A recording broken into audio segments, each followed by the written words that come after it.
Now we have former Department of Defense Counterintelligence Special Agent George Beech, who lives in Rochester now, and you know, you have such an interesting background, George. I'm really glad that you're here to talk about kind of the intelligence part of this, the safety of where we're at, and maybe some faith issues as well. Yes, thank you. Let's start with kind of your perspective on where we are as a nation and the security. And, you know, when something like this happens, we all start to think, oh no, what's next? Sure. So it should be, actually, what is next for us in the United States. This is something that could happen here as well as it could happen anywhere. And we're seeing that communities of all sizes are affected by terrorism, and that happens on a day-to-day basis. After 9/11 happened, I know that there were reports that possibly Rochester was on this list of top 25 because of the Mayo Clinic as a target in the country.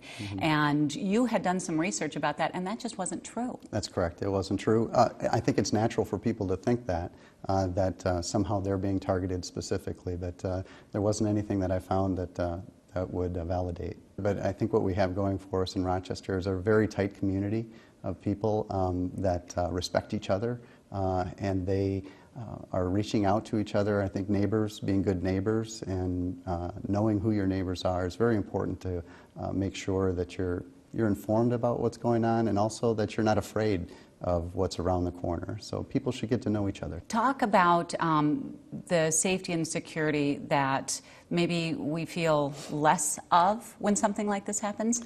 Yeah, I think that's a natural reaction to think that maybe you could be next. But I will tell you, from working in the intelligence community for our national intelligence structure, that it's really important for people to know that the federal government is doing everything they possibly can. They're working closely with local law enforcement as well. And the community, Department of Homeland Security put out a campaign called "If You See Something, Say Something." Yeah. And that's really the best thing that you can do. But you can take comfort knowing that every day that law enforcement from around the country and intelligence structures within the United States are all here to protect the American people.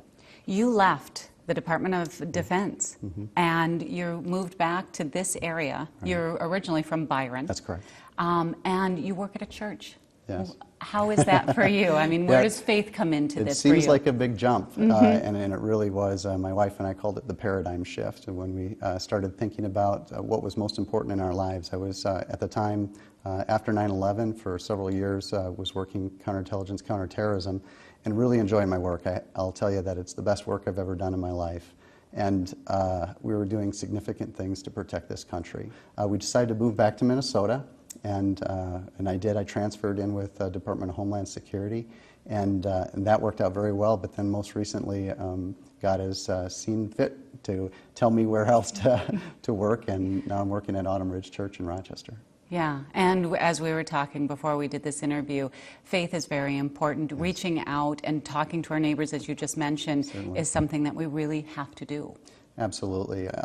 You know, the only fear that we have is when we don't know something. And so I think that's why some people get very upset or concerned or even angry about these terrorist attacks. And the way to really overcome that fear is to know what's going on, and know what's going on within your community. So if you have neighbors that you don't know well, get to know them. If you don't have answers to questions, then simply ask. And then when we talk to each other in an environment of community and love each other in that way, we'll feel better about where we're at here. Well, we just wrapped up Veterans Day. Yes. And so for your service with the U.S. military, I thank you for that. Thank you. And for keeping this country safe. There's lots of stuff that you know that you cannot talk about, right? A little bit. George Beech, thank you very much for coming in. All right, thank you.